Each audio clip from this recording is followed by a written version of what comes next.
तुम खाओगी? खाओ ना। मैं भी कितनी पगली हूँ, तुम्हारे मुंह पे तो पट्टी बंधी हुई है, तुम खा कैसे सकती हो, है ना? कोई बात नहीं, इसे मैं ही खा लेती हूँ। हाँ।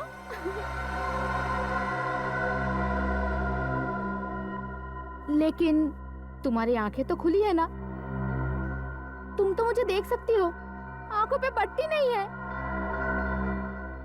तो तुम मुझे खाता हुआ देखो।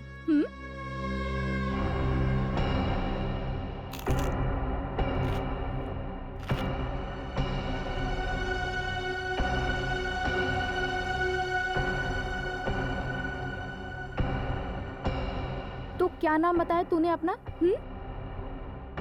रश्मि, यानी कि रेशम रेशम, मुलायम। तेरी हिम्मत कैसे हुई कि तू मुझसे ज्यादा खूबसूरत दिखे?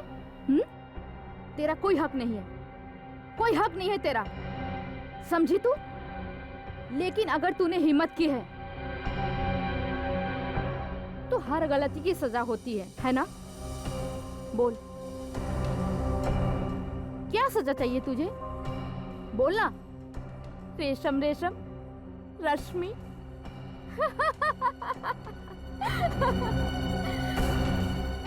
क्या हुआ, दर्द हो रहा है?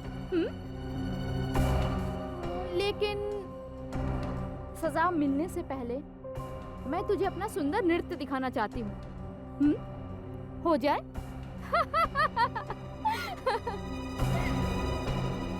पहले मजा, फिर सजा।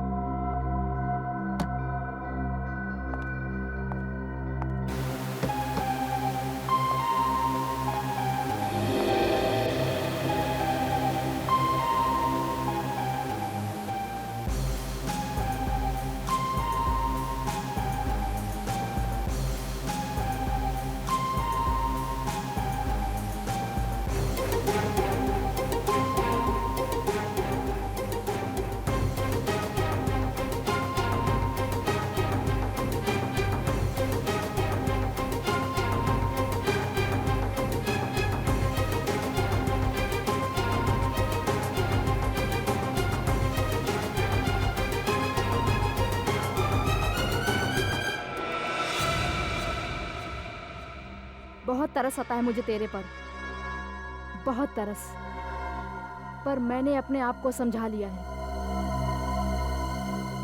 कि दया माया छोड़ दूं और तुझे मारकर दया से मुक्त हो जाऊंगी और तू अपने इस जीवन से मुक्त हो जाएगी।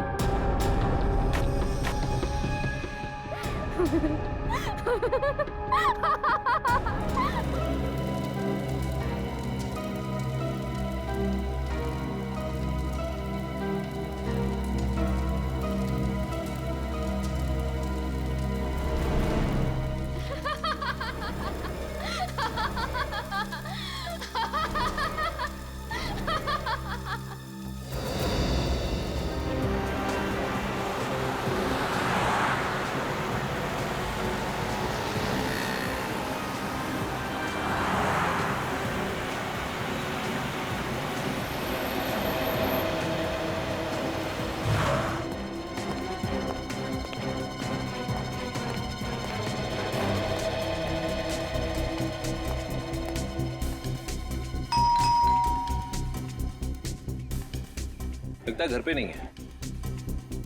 आप एक बार और घंटी बजाने का कष्ट करेंगे?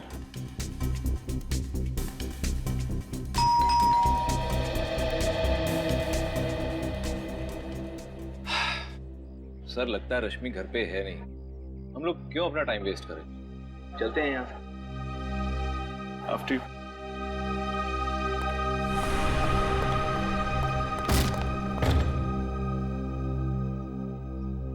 बढ़ा दिया काम इसने भी। चल भाई सूरज, यहाँ तेरी नहीं चलेगी।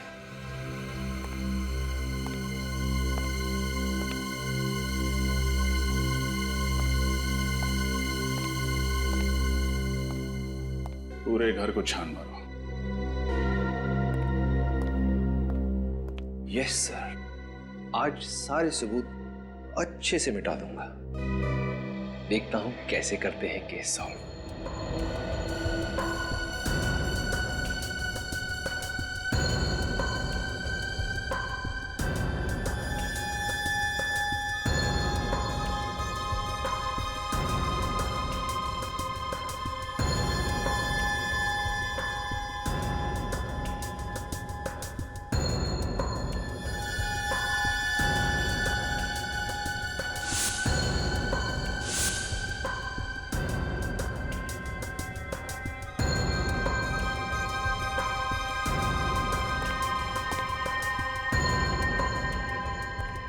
क्या सर, ये सब क्या है? फोटोग्राफ्स। सर लगता है रश्मि घर से भागने से पहले ये फोटोग्राफ्स और ये कागजात जलाकर डस्टबिन में फेंक गई। लेकिन क्यों? रश्मि को इन चीजों से ऐसा क्या खतरा हो सकता था? एक सेकंड, कुछ कागज के टुकड़े ऐसे भी हैं जो पूरी तरह जले नहीं हैं।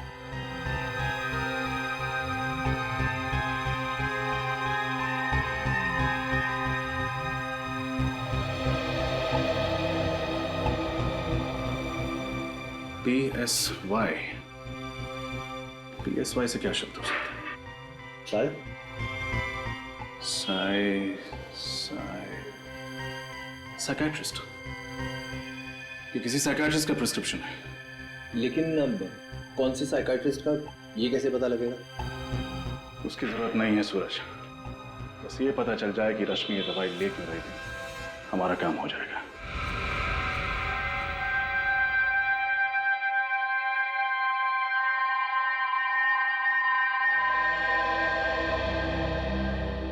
ये ड्रग तो स्प्लिट पर्सनालिटी डिसऑर्डर के पेशेंट्स को दी जाती है।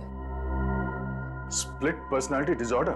जी हाँ, ये ऐसे पेशेंट्स होते हैं जिनमें दो पर्सनालिटीज होती है, एक जो अपनी खुद की होती है और दूसरी जो अपनी ओरिजिनल पर्सनालिटी से बिल्कुल अलग होती है। यूँ समझो कि एक ही शख्स के अंदर दो इंसान जी रहे हो सकता है कभी कभी दो से ज़्यादा भी इंसान जी रहे हो। डॉक्टर, जब ऐसे पेशेंट्स अपनी पर्सनालिटी बदलते हैं तो क्या करते हैं? ये कुछ भी कर सकते हैं, मगर जब वो अपनी ओरिजिनल पर्सनालिटी में वापस आते हैं तो उन्हें याद ही नहीं रहता कि उन्होंने किया क्या था। मतलब जब पेशेंट पर्सनालिटी ए में होता है तो उसे ये याद नहीं रहता कि पर्सनालिटी बी में उसने क्या किया था, और जब वो पर्सनालिटी बी में होता है तो उसे ये याद नहीं रहता कि पर्सनालिटी ए में उसने क्या किया था। एग्जैक्टली। सर, यानी जब रश्मि ने बकुल का खून किया तब वो रश्मि नहीं थी, कोई और शख्सियत थी। तभी तो जब हमने भी पूछा तो हमें कुछ बताया नहीं, एकदम नॉर्मल बिहेव कर रही थी, क्योंकि उसे याद ही नहीं होगा कि उसने बकुल का खून किया। लेकिन सर, डॉक्टर सालुंखे का कहना है कि बकुल को और उस नौकर को किसी आदमी ने मारा था। लेकिन सर, हमें ये बात भी तो अच्छे से पता है कि उस नौकर का खून एक औरत ने किया है। अब ये कैसे पॉसिबल है? हो सकता है क्योंकि जब एक स्प्लिट पर्सनालिटी डिसऑर्डर से पीड़ित औरत एक आदमी का रूप लेती है तो वो एक आदमी की तरह बिहेव करती है।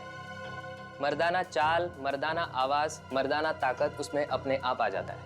मतलब डॉक्टर सालुंखे सही कह रहे थे। एक और बात सर, अगर उस औरत ने एक बार खून किया है तो वो जरूर दोबारा हमला कर सकती है। इससे पहले कि रश्मि किसी और को अपना अगला शिकार बनाए, हमें उस तक पहुंचना होगा। श्रेया, एक काम करो, उसका मोबाइल ट्रैक करो और सारे बैंक को इन्फॉर्म कर दो। अगर ये रश्मि अपना क्रेडिट कार्ड स्वाइप करती है तो फौरन हमें खबर कर दें। वो अपना रूप बदल सकती है, सेल नंबर बदल सकती है, क्रेडिट कार्ड तो नहीं बदलेगी। विश्वास नहीं होता कि बकुल जी के खून में रश्मि का हाथ हो सकती। और सर, हैरानी की बात तो यह है कि सालुंखे सर अब यही मान रहे हैं कि किसी आदमी ने ही बकुल जी और उस नौकर का खून किया है। देखिए, उस साइकियाट्रिस्ट ने दया सर को बताया था कि स्प्लिट पर्सनालिटी के लोग, चाहे वो कोई औरत हो या बच्चा, अगर दूसरा रूप धारण करते हैं तो वो उसी की तरह बर्ताव करने लगते हैं। जैसे कोई स्प्लिट पर्सनालिटी का पेशेंट, कोई बच्चा या फिर औरत किसी आदमी का रूप धारण कर ले तो उसके अंदर आदमी जैसी ताकत आ जाती है। यानी जब रश्मि ने बकुल जी का खून किया, उसकी पर्सनैलिटी ने एक आदमी का रूप ले लिया और उसके नाजुक से शरीर में एक मर्द वाली ताकत आ गई। और जब अपने नॉर्मल रूप में आई, यानी कि रश्मि की पर्सनालिटी में आई, तो उसे भी नहीं याद था कि उसने आदमी बनकर बकुल जी का खून कर दिया। फिर तो रश्मि कभी भी अपना रूप बदल सकती है, और अगर उसने ऐसा किया तो उसके आसपास वाले लोगों को जान का खतरा होगा। हाँ वरीद, इसीलिए तो हम उस कपड़े की दुकान पे जा रहे हैं जहाँ रश्मि ने अपना कार्ड स्वाइप किया। शायद दुकानदार कुछ बता दे कि रश्मि अकेली आई थी या फिर किसी के साथ। Excuse me. कहिए सर, क्या दिखाऊं? वेस्टर्न या इंडियन? हमारे स्टोर में हर वैरायटीज के कपड़े मिलेंगे। हम यहाँ कुछ खरीदने नहीं आए हैं। तो फिर हम लोग सीआईडी से। सीआईडी? क्या बात है सर? एक औरत के बारे में कुछ पूछताछ करनी थी। सर कौन औरत? उनका नाम है रश्मि और ये उनका क्रेडिट कार्ड नंबर है। जरा चेक करके बताइए कि यहाँ से क्या खरीदने आई थी और किसके साथ आई। जी सर, एक मिनट प्लीज।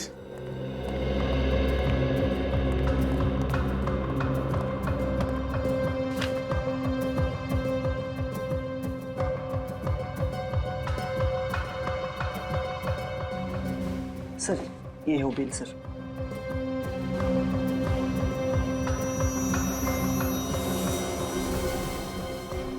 ये क्या? Gent shirt? रश्मि अपने लिए जेंट शर्ट क्यों खरीदेगी? कोई साथ में था क्या उसके? नहीं सर। सर, हो सकता है रश्मि कोई नई चाल चलने वाली हो। पुनीत, ये भी तो हो सकता है कि उसे स्प्लिट पर्सनालिटी का दौरा पड़ा हो और उसने एक आदमी का रूप धारण कर लिया। हाँ सर, इसीलिए उसने ये जेंट शर्ट खरीदी। सर सर एक बात बोलूं? बोलो। सर वो लड़की थोड़ी खिसकी हुई थी सर। वो बोल कुछ रही थी और कर कुछ रही थी सर। सर उसे क्या चाहिए था मैं समझ ही नहीं पाया। तुमने उस लड़की का चेहरा तो देखा ना? हाँ सर, एकदम ठीक से। पहचान जाओगे? हाँ सर। ये है वो लड़की? नहीं सर, ये नहीं थी। ध्यान से देखो, यही होगी। नहीं सर, मैं ठीक बोल रहा हूँ सर, ये वो नहीं थी। उस लड़की का चेहरा सर मैं भूल ही नहीं सकता। इन तीनों में से कोई थी? नहीं सर, इन तीनों में से कोई नहीं थी। सर इसका मतलब खूनी कोई और अनजान औरत है। हो सकता है निखिल, इस आदमी को अपने साथ ले लो, उस औरत का स्केच बनवाते हैं।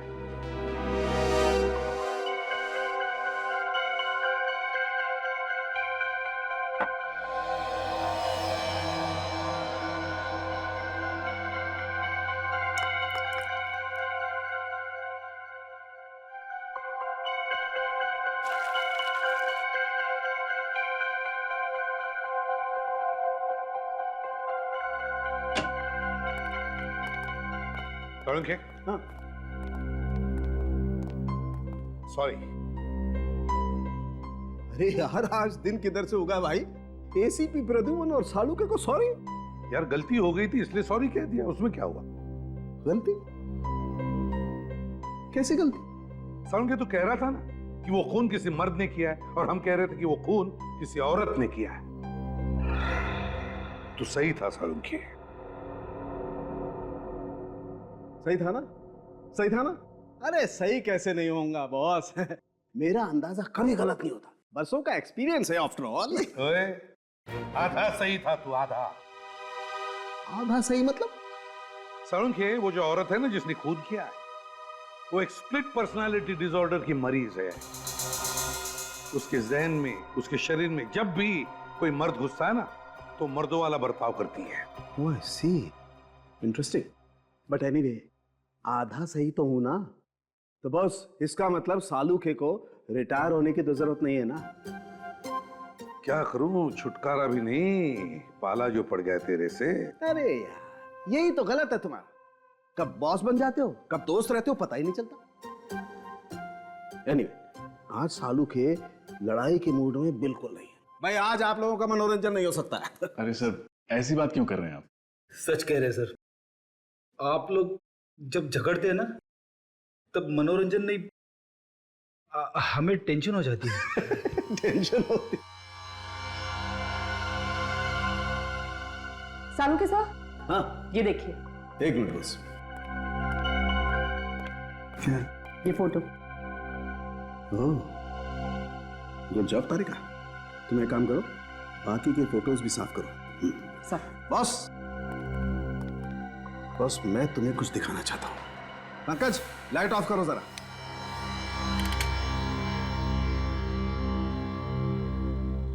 बॉस, उन जले हुए कागजों से तो कुछ पता चला नहीं। देखते हैं इस फोटो से क्या पता चलता है। ये तो स्कूल यूनिफॉर्म पहनी हुई किसी बच्ची की फोटो है। हाँ, 10-12 साल की उम्र लगती है। और लगता है उस लड़की के साथ कोई लड़का भी खड़ा है। सर, आप कैसे पता चलेगा कि ये लड़की कौन है और उसके साथ ये लड़का कौन है? अभी पता लगेगा। रश्मि? रश्मि की बचपन की फोटो है ये। लेकिन सर, कोई अपने बचपन की फोटोज क्यों जलाएगा? लोग ये सब तभी करते हैं जब वो कुछ छुपाना चाहते हैं। हाँ सर, मतलब रश्मि के साथ बचपन में कुछ ऐसी बात हुई है जिसे वो छुपाना चाहती है। जरूर फ्रेडी, ऐसा ही हुआ होगा। लेकिन लगता है रश्मि उसके फोटो में वो जो लड़का खड़ा है ना, उसकी तस्वीर मिटाना चाहती है। यस सर, अब इस लड़के का पता लगाना पड़ेगा। मगर कैसे सर? फोटो में तो कुछ दिख रहा ही नहीं है। क्यों नहीं दिख रहा है? देखो अभी, देखो उस बैच पर क्या लिखा है। DAG public school, DAG public school. Hello Shashi, अच्छा सुनो, वो 1995 का जो बैच था ना, उसका एडमिशन फॉर्म मुझे चाहिए। हाँ, रश्मि नाम की स्टूडेंट का। जी जी, 5th स्टैंडर्ड। ओके ओके, ठीक है। सॉरी, आप लोगों को 2 मिनट और वेट करना पड़ेगा। आप लोग चाय या कॉफी कुछ लेंगे? जी नहीं यार, थैंक्स। मैडम, ये फाइल।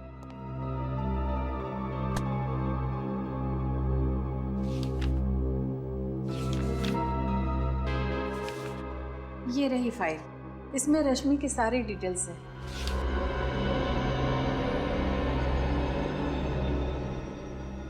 लेकिन इस फाइल से हमें खास जानकारी नहीं मिलने वाली। कुछ और बता सकती हैं आप रश्मि के बारे में?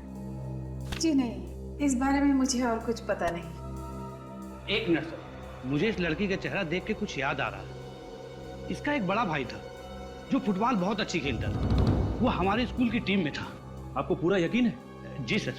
क्या नाम था उसका और कौन सी क्लास में पढ़ता था? सर, नाम और क्लास तो याद नहीं है। हाँ सर, वो इससे 2-3 साल बड़ा था सर। 2-3 साल बड़ा था। ये 1995 की 7वीं और 8वीं क्लास की रिकॉर्ड फाइल लेके आइए प्लीज। वो होठ थोड़ा पतला होगा। सर, ये रश्मि कहीं भेस बदल के तो नहीं गई थी गारमेंट शॉप में? इसी वजह से शॉपकीपर उसे पहचान नहीं पा रहा है। हो सकता है अभिजीत, बिल्कुल हो सकता है। हाँ पंकज। जी सर। ये नीता, निकिता और शिखा तीनों को बुलाया ब्यूरो में? जी सर, श्रेया उन्हें लेके आती होगी। गुड। स्केच रेडी है सर।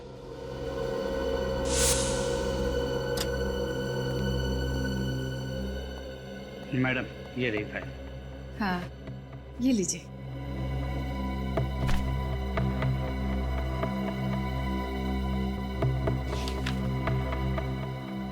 निखिल, रश्मि के घर से जो फोटोग्राफ्स मिली थी बोला ना? सॉरी।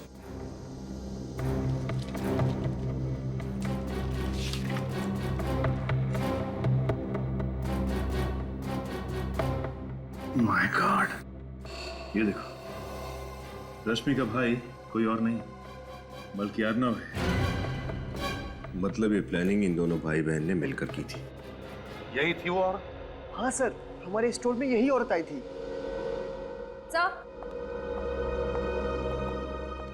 आइए आइए,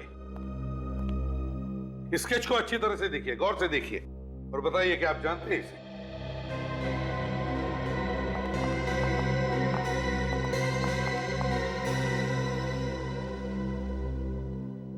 नहीं सर।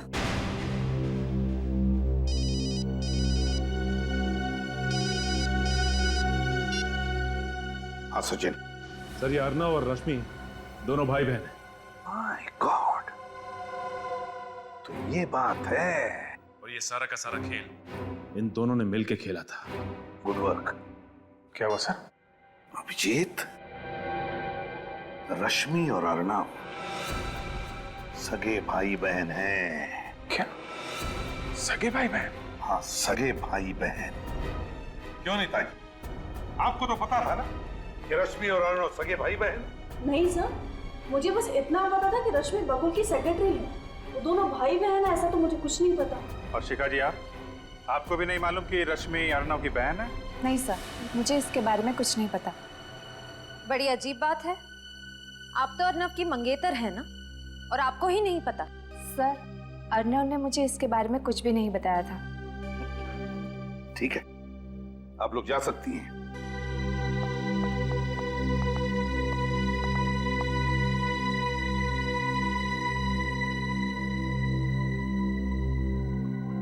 अभिजीत,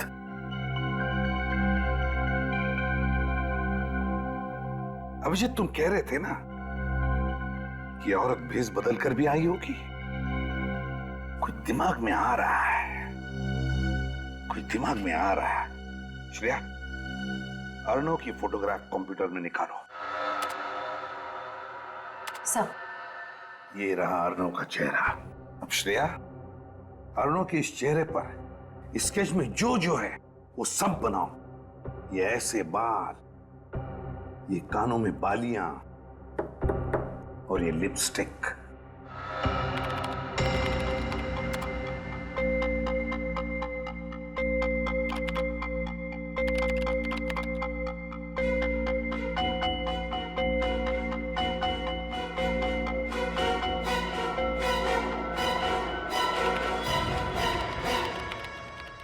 ये लो अभिजीत, अर्नव। इसका मतलब रश्मि को नहीं, इस अर्नव को स्प्लिट पर्सनालिटी डिसऑर्डर है सर। हाँ अभिजीत, और हम तो समझ रहे थे कि रश्मि ही खूनी है। याद है वो कपड़े का टुकड़ा जो हमें बकुल के फार्म हाउस से मिला था? उस कपड़े के टुकड़े पर चमड़ी, स्किन के अंश मिले थे। वो चमड़ी जरूर इस अर्नव की ही है। सर, इसका मतलब कि अर्नव ने लड़की के कपड़े पहने और बकुल का मर्डर कर दिया? एग्जैक्टली। और सर, इस रोग की वजह से उसे पता भी नहीं होगा कि औरत बनकर वो कितने भयानक जुर्म कर रहा है। और ऐसे मरीज को खुलेआम घूमने देना मतलब खतरों से खेलना है। अभिजीत, इस अर्नव के दोनों रूप पूरे शहर में फैला दो, पूरे शहर में। देखते हैं बचकर जाएगा कहां। सर, अर्नव तो अपने घर पर मिला नहीं, अब कहां ढूंढे उसे? हाँ सर, और उसकी गाड़ी भी उसके बंगलों पर नहीं थी। बच के जाएगा कहाँ? मैंने शहर के सारे चेक पोस्ट और टोल नाके पे खबर कर दी है, सारे पुलिस स्टेशन को भी इन्फॉर्म कर दिया है। इस अर्नव के दोनों रूप के फोटो और रश्मि के फोटोग्राफ्स भी दे दिए हैं। कोई ना कोई कहीं ना कहीं तो जरूर इन दोनों को देखेगा। सर, हो सकता है वो शहर से बाहर निकल गए हों। नहीं शहर, टोल नाकों वालों से पता चला है कि अभी तक अर्नव मुंबई से बाहर नहीं गया। सर, ये भी तो हो सकता है कि उसने अपनी गाड़ी कहीं बीच रास्ते में खड़ी कर दी हो और पैदल या किसी और रास्ते से शहर से बाहर निकल गया हो सकता है। सर, अर्नव के आसपास के सभी लोगों को उससे बहुत खतरा है। उसकी बीमारी की वजह से वो किसी भी वक्त कुछ भी कर सकता है। हेलो, इंस्पेक्टर दया बोल रहा हूँ। क्या? कहाँ पे? ठीक है, उस पर नजर रखो, हम लोग बस पहुंच ही रहे हैं वहां पे।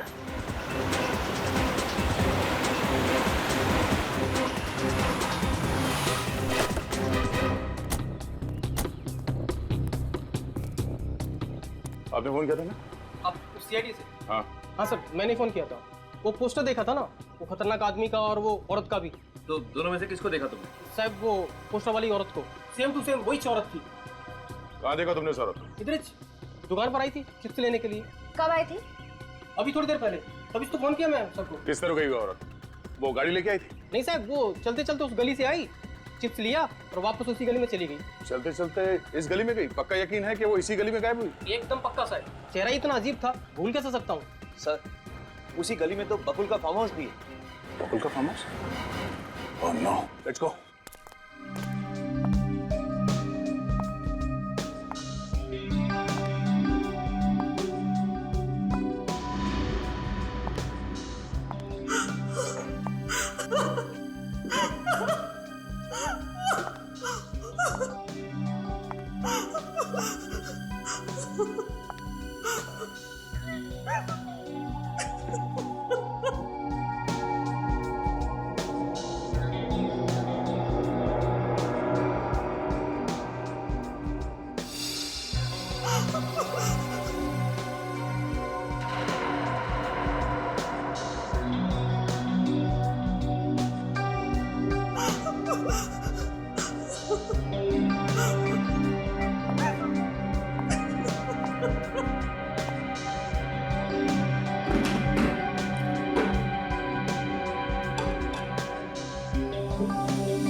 खाओगी? खाओ ना। मैं भी कितनी पगली हूँ, तुम्हारे मुंह पे तो पट्टी बंधी हुई है, तुम खा कैसे सकती हो, है ना? कोई बात नहीं, इसे मैं ही खा लेती हूँ। हाँ?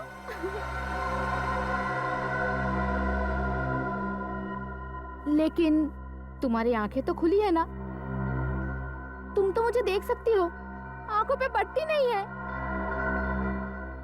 तो तुम मुझे खाता हुआ देखो।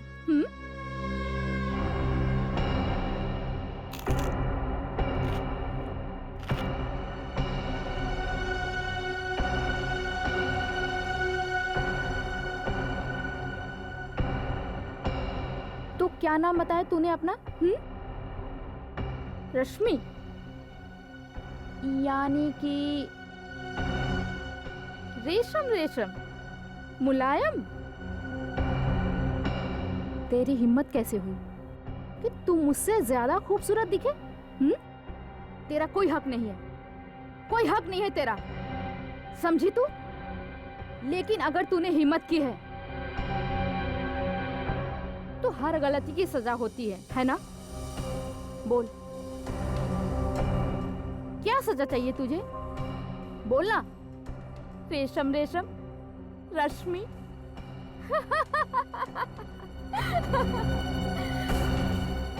क्या हुआ? दर्द हो रहा है?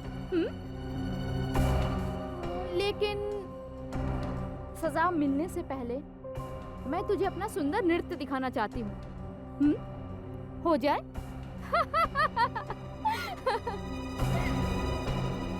पहले मजा, फिर सजा।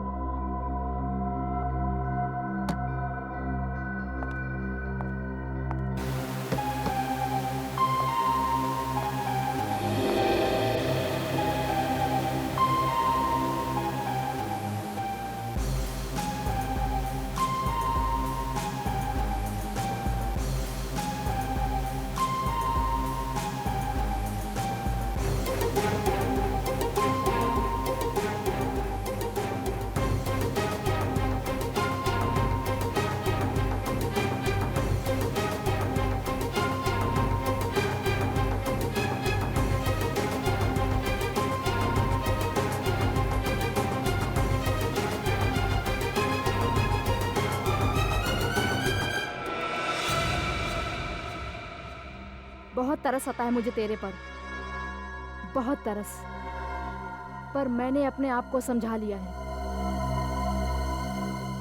कि दया माया छोड़ दूं और तुझे मारकर दया से मुक्त हो जाऊंगी और तू अपने इस जीवन से मुक्त हो जाएगी।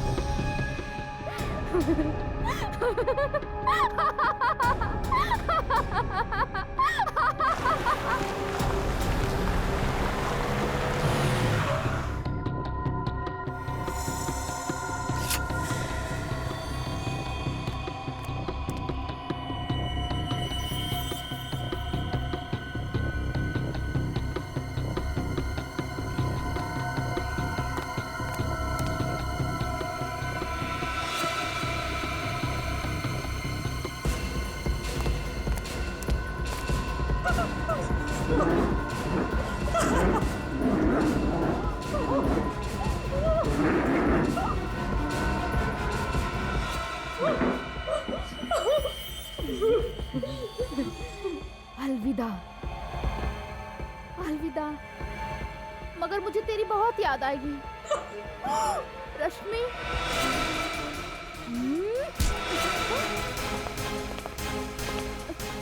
कौन हो तुम? भला कोई किसी औरत को इस तरह पकड़ता है क्या? तुम्हारे घर में माँ बहन नहीं है क्या?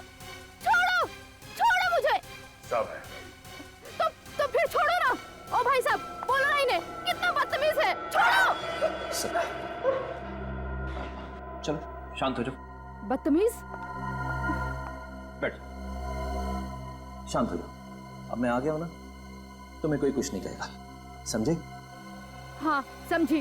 बीमार है ये। इस वक्त ये अपने आप को एक औरत समझ रहा है। खून किया है मगर जुर्म का एहसास नहीं से। अजीब बीमारी है सर, ऐसा लगता है जैसे एक ही शरीर में दो लोग हैं। हाँ, जब ये लड़की बन जाता है तो उसे याद नहीं रहता कि जब ये अर्नव था किसने क्या किया था, और जब अर्नव बन जाता है तो लड़की के रूप में क्या किया वो भूल जाता है। रश्मि, तुमने हमसे ये बात क्यों छुपाई? ये अर्नव तुम्हारा भाई है? सब मैं डर गई थी। मुझे लगा कि अगर मैंने आपको भैया की बीमारी के बारे में बता दी तो आप इन्हें मुझसे अलग कर देंगे, जेल में डाल देंगे, फांसी दे देंगे। भला इसमें भैया की क्या गलती है कि सब कुछ तो इनकी बीमारी की वजह से हुआ है। तो वैसे सोच भी कैसे सकती हो? तुम्हें पता नहीं था कि ये एक मानसिक रोगी और ऐसे पेशेंट्स को फांसी नहीं होती? और अगर आपने ये बात हमें पहले बता दी होती तो अर्नव का आज इलाज चल रहा होता किसी अच्छे साइकियाट्रिस्ट के पास, और आपकी ये हालत नहीं होती। सर, मैंने भैया का इलाज करने की बहुत कोशिश की मगर ये मानने को तैयार ही नहीं कि ये बीमार है। ये बात तुम्हें समझना चाहिए रश्मि। एक स्प्लिट पर्सनालिटी डिसऑर्डर का पेशेंट तो यही कहेगा ना, उसे तो कुछ याद ही नहीं रहता। सर, इसी डर की वजह से मैं भैया से अलग रहने लगी। भैया कुछ भी कर सकते हैं। अभी आपने देखा ना, अगर आप लोग वक्त पर नहीं आते तो ये तो मुझे मार ही डालते। मुझे नहीं पता था सर कि मेरे जाने के बाद भैया की हालत इतनी बिगड़ जाएगी। तुम चिंता मत करो, किसी अच्छे साइकियाट्रिस्ट को दिखा के अर्नव का इलाज करवाएंगे। अर्नव बीमार है, बुरा नहीं, ठीक हो जाएगा। सूरज, एम्बुलेंस बुलाओ।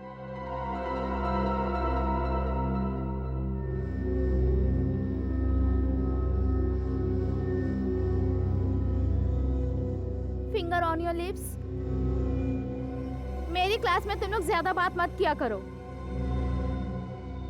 और मैं जो सिखा रही हूँ उसे ध्यान से देखो, समझो, वरना एग्जाम कैसे पास करोगे तुम लोग? हाँ, A2 + B2 इज। कमरे में कोई भी नहीं, मगर उसे लग रहा है कि कमरे में बहुत सारे स्टूडेंट्स हैं और वो गड़बड़ कर रहे हैं। अर्नव की तबीयत बिगड़ती जा रही है। देखिए, फिलहाल वो खुद को एक औरत यानी प्रोफेसर पायल समझ रहा है। डॉक्टर साहब, मुझे पता है इस बीमारी को ठीक करना बहुत मुश्किल है, लेकिन वक्त चाहे जितना भी लगे आप अर्नव को ठीक करने की कोशिश कीजिए। और एक रिक्वेस्ट है, अर्नव को एक अलग से कमरे में रखिएगा। मेरे कहने का मतलब है। सर, आप चिंता ना करें, हम जानते हैं कि ऐसी स्थिति में वो औरों के लिए खतरा बन सकता है, इसलिए हमने अर्नव को एक अलग वार्ड में सुरक्षित रखने का बंदोबस्त किया है।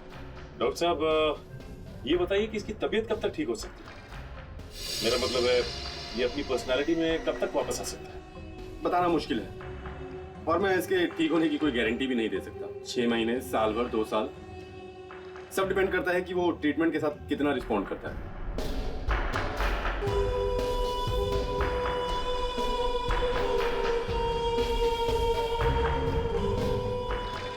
ठीक है डॉक्टर साहब, अब हम चलते हैं।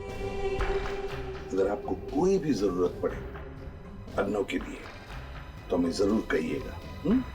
Okay, good bye. क्या बात है पंकज, अचानक चुप क्यों? सर, मुझे ऐसे पेशेंट से बहुत डर लगता है सर। अगर वो यहाँ से भाग के मेरे घर आ गया तो? इस बात का डर तो है, हो सकता है ऐसा। अरे नहीं सर, ऐसा मत बोलिए। सर प्लीज, आज मैं अपने घर पे नहीं सोऊंगा। मैं आपके घर पे आके सो जाऊं? एक मिनट। हाँ पंकज। हाँ। ओके। क्या पंकज, एक सिंपल सा कैच नहीं पकड़ पाए तुम? अरे सर को बताना तो चाहिए था, मेरा ध्यान नहीं था, और राइट हैंड में ये रुमाल था। मैं लेफ्ट से कैसे कैच पकड़ूं? मैं राइट ही हूँ। फिलहाल वो खुद को एक औरत यानी कि प्रोफेसर पायल समझ रहा है।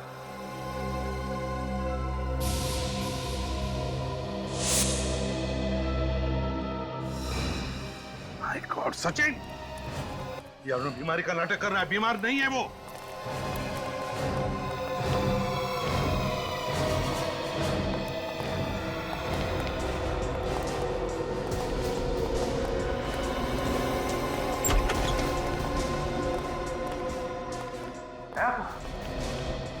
कहाँ गायब हो गया है? क्या हुआ सर? कोई प्रॉब्लम है? प्रॉब्लम तो अब तुम्हें होगी। झूठ बोलने का नतीजा जानते हो? झूठ? मैंने क्या झूठ बोला है सर? ये अनजान बनने का नाटक बंद करो डॉक्टर। देखिए सर, पहले ये तो बताइए प्रॉब्लम क्या है? प्रॉब्लम ये है डॉक्टर कि तुमने ही बताया था ना कि अर्नव को स्प्लिट पर्सनालिटी डिसऑर्डर है। ये सच है सर, आपने खुद देखा है उसे अजीबोगरीब बर्ताव करते हुए। नहीं, वो बिल्कुल नॉर्मल है। नॉर्मल है? ये क्या कह रहे हैं आप लोग? नॉर्मल है वो। अब कहाँ है इस वक्त, बताओ जल्दी। सर उसे सेशन रूम में लेके गए। चलो ले चलो हमें। चलिए सर। अगर तुम प्रोफेसर की बात नहीं मानोगे ना तो प्रोफेसर तुम्हें पनिशमेंट देंगी, समझे? सॉरी। अर्नव,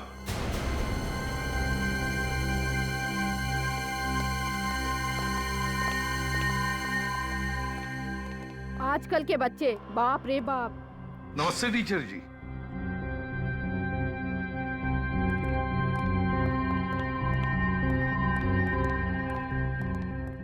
नमस्ते। क्या आपका बच्चा हमारे यहाँ स्टूडेंट है? जी नहीं, मैं एसीपी प्रद्युमन, ये है इंस्पेक्टर सचिन, श्रेया और पंकज। हम लोग सीआईडी से हैं। सीआईडी? जी हाँ, सीआईडी। वैसे आपका नाम क्या है टीचर जी? पायल। पायल। पायल, पायल तुम्हें पता है हम यहाँ किस लिए आए? हाँ, मुझे पता है आप लोग यहाँ क्यों आए हैं। तब तो तुम ये भी जानती होगी कि तुमने क्या क्या किया है। हाँ हाँ, मैंने ही बकुल को मारा है, मैंने उसका खून किया है। सब याद है। लेकिन सर एक बात समझ में नहीं आ रही कि अगर खून इन्होंने किया है तो बकुल के खून का इल्जाम अर्नव ने अपने सर पे क्यों ले लिया? हाँ, क्यों किया अर्नव ने ऐसा? हाँ? अर्नव? ये अर्नव कौन है? मैं अर्नव को नहीं जानती हूँ। ये सब छोड़िए पायल जी, ये बताइए कि बकुल का खून कैसे किया आपने? चाकू मारकर। और जब चाकू मारा तब बकुल कहाँ था? उसके फार्म हाउस पे। तो उसके फार्म हाउस पर तुम गई कैसे? पीछे के दरवाजे से। तो फार्म हाउस और पहुंची कैसे? इतने दूर है वो फार्म हाउस? गाड़ी से। गाड़ी का कलर? Red, black. तो फार्म हाउस के अंदर जाते ही तुमने बकुल पर वार कर दिया? नहीं, मैं वार करने वाली ही थी, लेकिन मुझे जब पता चला कि जिस आदमी को मैं मारने जा रही हूँ वो बकुल नहीं है, दरअसल कोई और आदमी है, तो मुझे टेंशन आ गया और मैंने बस यही सोचा कि उस आदमी को बेहोश कर दूं। कैसे बेहोश किया? डंडा मार के। तुम जानती थी उस अनजान आदमी को? नहीं, मैं उस आदमी का चेहरा नहीं देख पाई। कैसे देख पाती, अंधेरा जो था। और खून करने के बाद क्या किया तुमने? मैं खिड़की से भागी और बंगलों के पीछे सुनसान घर की छत पे वो कपड़ों से भरा बैग फेंक दिया मैंने। मतलब अपनी गाड़ी में नहीं गई तुम? नहीं। फिर तो आपकी गाड़ी वहीं पे खड़ी होनी चाहिए थी। लेकिन सर, हमें तो वहाँ कोई कार नहीं मिली। चोरी हुई होगी, वो तुम पता लगा ही लेंगे। बकुल को क्यों मारा तुमने? हाँ? धोखेबाज था वो। कैसा धोखा दिया? पहले उसने नीतिका से शादी की, फिर बिना बताए उसने नीता से भी शादी कर ली और नीता के सारे पैसे ऐड कर उसने मुझे अपने प्यार के चंगुल में फंसाया। और फिर उस राक्षस बकुल ने रश्मि के साथ चक्कर चलाना शुरू कर दिया। बकुल और रश्मि? हाँ, उन दोनों का चक्कर था। लेकिन तुम्हें पता कैसे चला कि बकुल अपने फार्म हाउस पर है? हाँ, उस मीटिंग के बारे में तो सिर्फ अर्नव को पता था। मैं उस पर नजर रख रही थी। अर्नव पर? ये अर्नव कौन है? मैं अर्नव को नहीं जानती हूँ, मैं बकुल का पीछा कर रही थी। पायल जी अब रहती कहाँ है? मलाड। और काम क्या करती है? आखिर मैं प्रोफेसर हूँ, मैथ प्रोफेसर। और माता पिता कहाँ है? माँ बाप बचपन में ही मर गए थे, मैं अनाथ हूँ। अब तो मैं भी उनके पास चली जाऊंगी। आप लोग मुझे फांसी जो दे दोगे। अरे नहीं नहीं पायल जी, बकुल का खूनी तो मिल गया। मतलब? बकुल का खून तुमने नहीं किया है, अर्नव ने किया है। अर्नव ने। कौन अर्नव? ये अर्नव क्या लगा रखा है? मैं किस अर्नव को नहीं जानती हूँ। पायल, अर्नव वही है जिसे तुमने फार्म हाउस में बेहोश किया था। वो भी बकुल को मारने के लिए वहां पहुंचा था, लेकिन तुम वहां पहुंच गई और उसी का फायदा उठाकर उसने असली चाकू से उस पर वार किया। लेकिन उसने एक गलती की।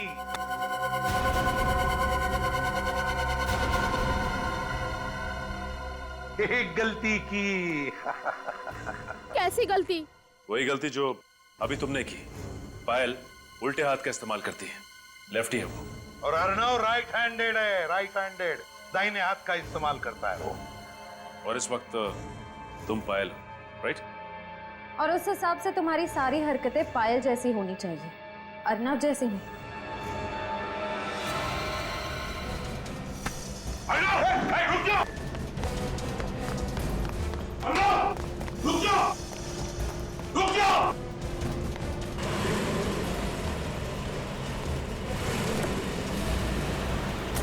रुक जाओ!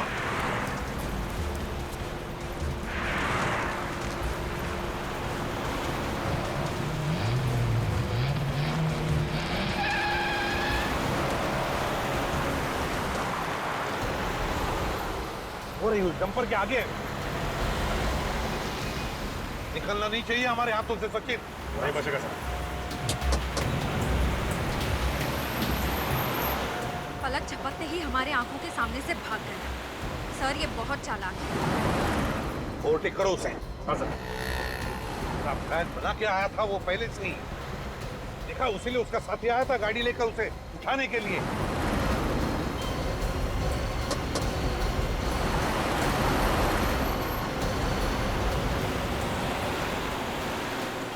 सीआईडी की गाड़ी पास में आ गई है। फटाफट भगाओ। अरे ये लोग ये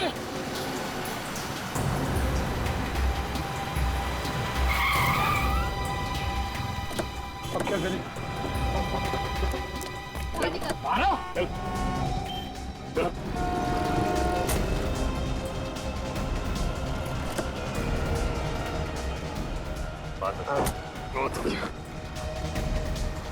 सर रश्मि।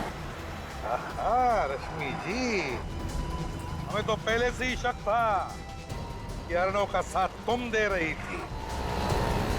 और तू? बहुत कर ली तूने एक्टिंग, अब अपनी एक्टिंग हमें दिखा।